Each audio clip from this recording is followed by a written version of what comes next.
আমরা এই ভিডিওতে আরও আলোচনা করব যে আপনার স্পাউস আপনি ভিসা পাওয়ার পর কতদিন সময় লাগতে পারে আপনার স্পাউস বা চিলড্রেন আসার জন্য। এটা আমার অভিজ্ঞতা, আমাদের দুজনের অভিজ্ঞতা থেকে আমরা শেয়ার করব এবং আমাদের সাথে বাকি যারা আসছে তাদের কতটুকু ম্যাক্সিমাম সময়টা লাগছে, তাহলে আপনারা আরও ক্লিয়ার হয়ে যাবেন। বাংলাদেশেই কখনো ট্রাভেল করো নাই একা, তো সেই ক্ষেত্রে এখানে আসার বিষয়টা তোমার অভিজ্ঞতাটা শেয়ার করবা। হ্যালো। সুইডেনে আসার বিষয়ে সবার প্রথমে অনেক কনফিউশন তৈরি হয় যে সুইডেনে এখন কি একসঙ্গে ফ্লাই করা যাচ্ছে। একসঙ্গে ফ্লাই করা বলতে ফ্যামিলির সবাই একসঙ্গে আসার বিষয়টা। তারপরে যদি একসঙ্গে ফ্লাই করা যায় তো গেল, আর যদি না যায় সেক্ষেত্রে যদি মেয়ে মানুষ মেইন অ্যাপ্লিকেন্ট হয় অ্যাজ এ স্টুডেন্ট, তখন সে সেখানে যায় কি আসলে সেফ একা সার্ভাইভ করতে পারবে।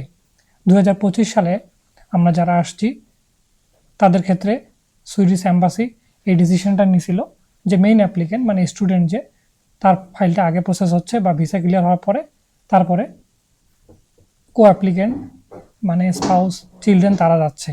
তো আমাদের লাইফের যে অভিজ্ঞতা এবং কীভাবে কী হইলো সে বিষয়টা আমরা আজকে শেয়ার করব। এবং যারা আসতে যাচ্ছেন আসবেন কিনা কনফিউশনে আছেন, আশা করি তাদের এই ডিসিশনটা ক্লিয়ার হয়ে যাবে। হ্যাঁ, অবশ্যই। যে তুমি একজন মেয়ে মানুষ ছিলা, তুমি একা আসলা, বাংলাদেশেই কখনো ট্রাভেল করো নাই একা, তো সেই ক্ষেত্রে এখানে আসার বিষয়টা তোমার অভিজ্ঞতাটা শেয়ার করবা। তো সবাই জিনিসটা জানলে আশা করি ক্লিয়ার হয়ে যাবে ডিসিশনটা নেওয়ার ব্যাপারে। হ্যাঁ, তো আমরা গত বছর যখন ভিসা অ্যাপ্লাই করেছিলাম তখনও কিন্তু মানে আগে আমরা জানতাম না যে স্পাউস সহ একসাথে ফ্লাই করা যাবে না। তো আমরা ভিসা অ্যাপ্লিকেশন একসাথেই করেছিলাম, মানে আমি আর আমার স্পাউস একসাথে ভিসা অ্যাপ্লাই করি। কিন্তু হঠাৎ ডিসিশন আসে যে তারা আগে মেইন অ্যাপ্লিকেন্টের ভিসা নিয়ে কাজ করবে। এর কারণ হলো যে প্রতি বছর সুইডেনে অনেক কো অ্যাপ্লিকেন্ট আসে, অর্থাৎ ফ্যামিলি নিয়ে বাচ্চা কাচ্চা নিয়ে সকলে আসে। এর ফলে কি হয়, সবার ভিসা যখন প্রসেস করতে যায় তখন দেখা যায় যে যে মেইন অ্যাপ্লিকেন্ট বা স্টুডেন্টের ক্লাস শুরু হয়ে যায়। তো স্টুডেন্টের যখন ক্লাস শুরু হয়ে যায় এরপরে কিন্তু সুইডেনে মানে আসতে দেয় না এবং তারা এটা অ্যাকসেপ্ট করবে না। এজন্য তারা ডিসিশনটা নেয় যে আগে মেইন অ্যাপ্লিকেন্ট যারা আছে তাদের সবার ভিসা প্রসেস শেষ করবে, তারপরে কো অ্যাপ্লিকেন্ট। তো যখন এই সিদ্ধান্ত নেয় তখন স্বভাবতই আমাদের খুবই খারাপ লেগেছিল, কারণ আমি বাংলাদেশেই একা ট্রাভেল করি না। আমি সবসময় আমার হাজব্যান্ডের সাথে অথবা আমার ফ্যামিলি মেম্বারদের সাথে ট্রাভেল করতাম।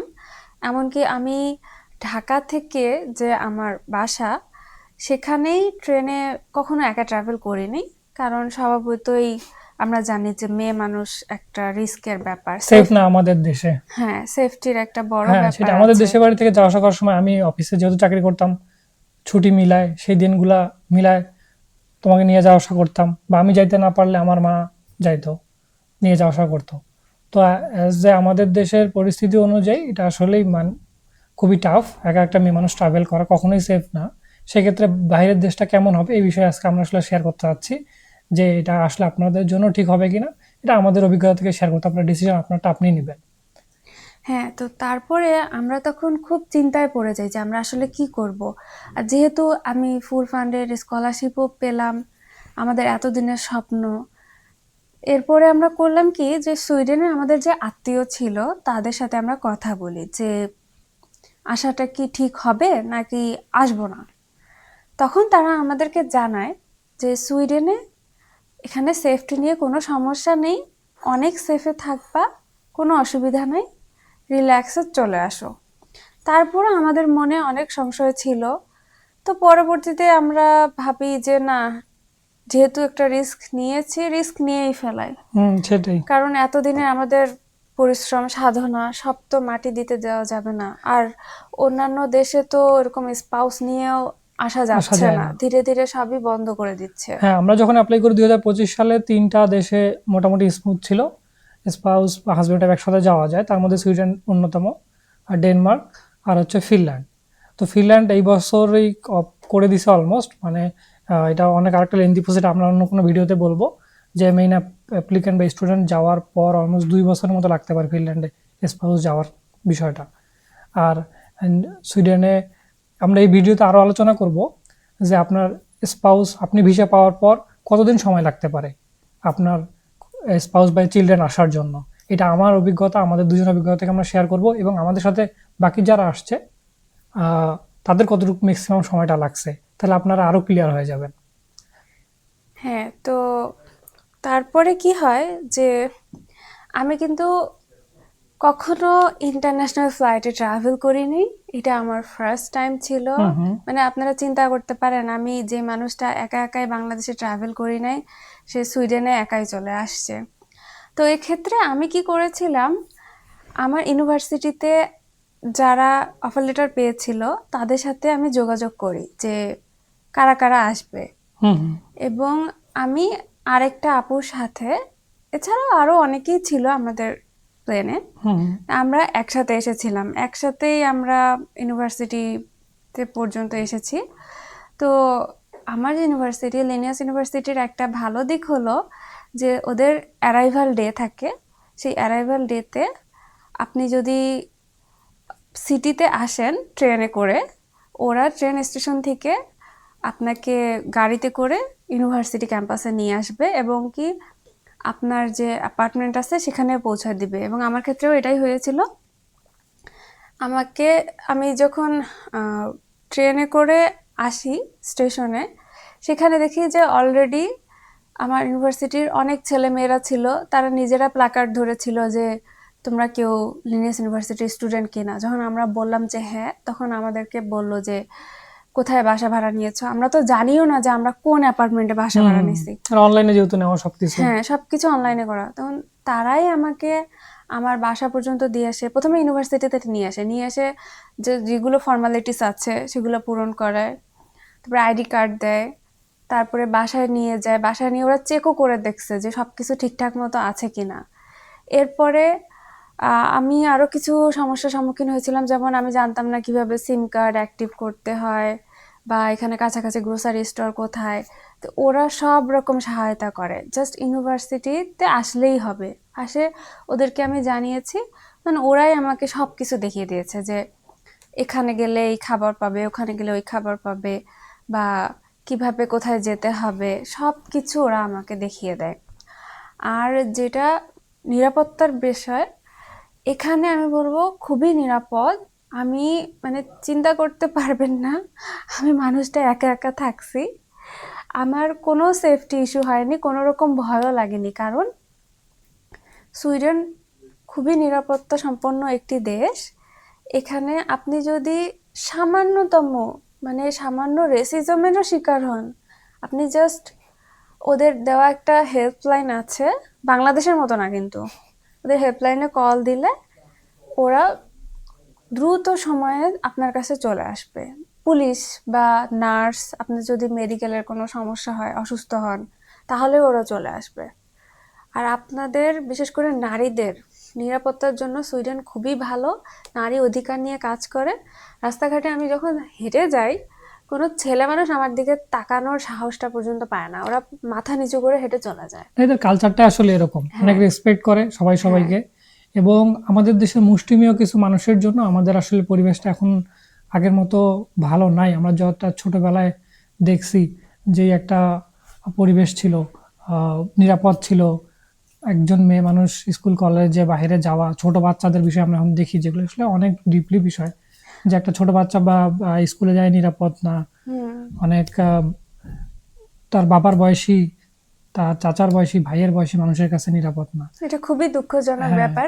তবে এখানে আমি সম্পূর্ণ উল্টো সিচুয়েশন দেখেছি। যেমন আমার হাতে বড় বড় লাগেজ ছিল, আমি ট্রেন থেকে নামার বা ওঠার সময় আমাকে সাহায্য করার জন্য অনেকে এগিয়ে এসেছিল, বলছে সাহায্য লাগবে কিনা, এবং তারা আমাকে অনেক সাহায্য করেছেন। তো যারা ভাবছেন যে মেয়ে মানুষ একা আসবেন, অথবা যারা ভাবছেন যে সিঙ্গেল মাদার, বেবি নিয়ে থাকতে পারবেন কিনা, তাদের কোনো সমস্যা নাই, কোনো টেনশন নাই। আপনার ছোট বাচ্চার জন্য এখানে অনেক রকমের প্রি স্কুল আছে, বা বেবি কেয়ার, ডে কেয়ার টাইপের অনেক সুবিধা আছে। সো আমি বলবো যে কোনো টেনশনই নেই। হ্যাঁ, ওভারঅল আপনারা যারা প্ল্যান করতেছেন অবশ্যই সুইডেনকে বাছে নিতে পারেন, কারণ যারা মেইন অ্যাপ্লিকেন্ট আগে আসতে যাচ্ছেন, নিরাপত্তার বিষয়টা আমরা আমাদের পার্সোনাল দিক থেকে বলি, এটা অনেক সেফ, অনেক নিরাপদ। আপনার এখানে বেসিক যে আমরা প্রবলেমগুলো ফেস করি, কেউ আপনার সাথে প্রতারণা করা সুইডেনে এটা টোটালি নাই। তারপরে হচ্ছে আপনার ছিনতাই, আপনি হ্যারাসমেন্ট হওয়ার কোনো চান্স নেই, আছে মেয়ে মানুষ, ঠিক আছে, আপনাকে কেউ স্ক্যাম করার মতো এখানে এরকম কোনো পরিবেশ নাই, আমরা আপাতত এখন পর্যন্ত পাই নাই। এরকম কেউ যদি বলে আপনাকে অবশ্যই সেটা জাস্টিফাই করতে হবে, কিন্তু আমরা একবারে নিজের জায়গা থেকে দৃঢ়ভাবে বলতে পারি এরকম কোনো পরিবেশ এখানে নাই। হ্যাঁ, এবং তোমার কথা বলো, তুমি কতদিন পর? হ্যাঁ, এখন যে জিনিসটা হচ্ছে, আপনারা যে জিনিসটা জানতে চাচ্ছেন বা কনফিউজ আছেন যে কো অ্যাপ্লিকেন্ট বা স্পাউস বা বেবি আপনাদের কতদিনের মধ্যে ভিসা পাইতে পারে। আর যদি আমি আমারটা প্র্যাকটিক্যালি বলি, তোমার ক্লাস শুরু হয়েছিল সেপ্টেম্বরের 1 তারিখে। হ্যাঁ, আমার সেপ্টেম্বরের 1 তারিখে আমার ভিসা ইন্টারভিউ ছিল এম্বাসি অফিসে। তো এম্বাসি অফিসে 1 তারিখে ইন্টারভিউ দেওয়ার পর আমি জাস্ট 1 মাস পরেই, ফুল 1 মাস পরে আমি আমার ভিসা কনফার্মেশনটা মেইলের মধ্যে পাই, এবং আমি আমার ফিজিক্যাল যেই এদের ইউডি কার্ড বলে সুইডেনের জন্য যে ভিসা কার্ডটা, এটা প্রিন্ট হয়ে আসে আমার 14 দিন সময় লাগে, মানে 2 সপ্তাহ পর আমি ডেলিভারি পাই। মোটামুটি 1.5 মাসের 1.5 মাস, মতো। হ্যাঁ। অবশ্য তোমার সাথে একজন তো আরো আগে পেয়েছিল। যে আমার সাথে ইন্টারভিউ দেয় সে 10 দিনের মাথায় ইউডি কার্ডটা পায়, মানে আপনার 1 মাস 10 দিনের মধ্যে সব ভিসার ফুল কনফার্মেশনটা হাতে পায়।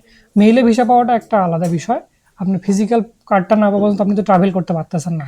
আপনার যেদিন মেইলে জানা দিবে আপনি কনফার্ম, আপনার ভিসা নিয়ে কোনো ইস্যু নাই, আপনি ভিসা পেয়ে গেলেন, সেদিন আপনাকে ডেটটাও জানা দিবে আপনি কোন দিন ফিজিক্যালি কার্ডটা সেই সেম অফিস থেকে, বাংলাদেশের ভিসা অফিস থেকে কালেক্ট করবেন, তারপরে আপনি ট্রাভেল করতে পারতেছেন। হ্যাঁ, আর এর জন্য আপনাকে আগে আগে ভিসা অ্যাপ্লিকেশন করতে হবে।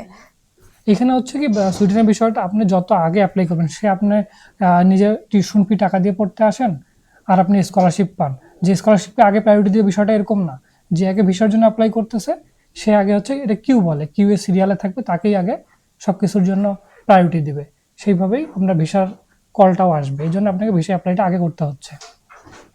তো এরপরে আমাদের সাথে এখানে আরও যারা ট্রাভেল করছে আমরা খোঁজ নিছি, ম্যাক্সিমাম আপনার 6 মাস লাগতে পারে, এর উপরে আশা করা যায় লাগবে না। 6 মাস হয়নি, এখনো 6 মাস, সবাই চলে কিন্তু আসছে, সবাই চলে আসছে। আমরা ম্যাক্সিমামটা বললাম 3 মাস এভারেজ আপনি ধরে রাখতে পারেন, যে আপনার মেইন অ্যাপ্লিকেন্ট বা স্টুডেন্ট আগে যাবে, তারপরে আপনি আস্তে আস্তে 3 মাস সর্বোচ্চ লাগতে পারে। তো আপনি যখন কনফার্মেশনটা পাচ্ছেন আপনাকে ইউডি কার্ড কবে আসবে, তখন আপনি টিকিটও কাটা ফেলতে পারতেছেন। তো আপনার প্ল্যানটাও কিন্তু সুন্দরভাবে আপনি নিতে পারবেন সুইডেনের ক্ষেত্রে। তো এরা আপনাকে সব কিছু মেইলে সুন্দরভাবে আগেই জানাই দেবে। তো এটা নিয়ে টেনশন করার কারণ নাই যে আমার মেইন অ্যাপ্লিকেন্টের ভিসা হইলো, আমি পরে কি পাবো কি না। এটা আসলে আপনার যদি ডকুমেন্ট ঠিক থাকে এ নিয়ে কোনো ইস্যু হবে না। হ্যাঁ, অবশ্যই। ইনফরমেশন আপনাদের জানার থেকে আমাদের কমেন্টে লিখবেন, আমরা ইনশাল্লাহ আপনাদেরকে সব কিছুই জানাবো আমাদের সাইট থেকে। ধন্যবাদ।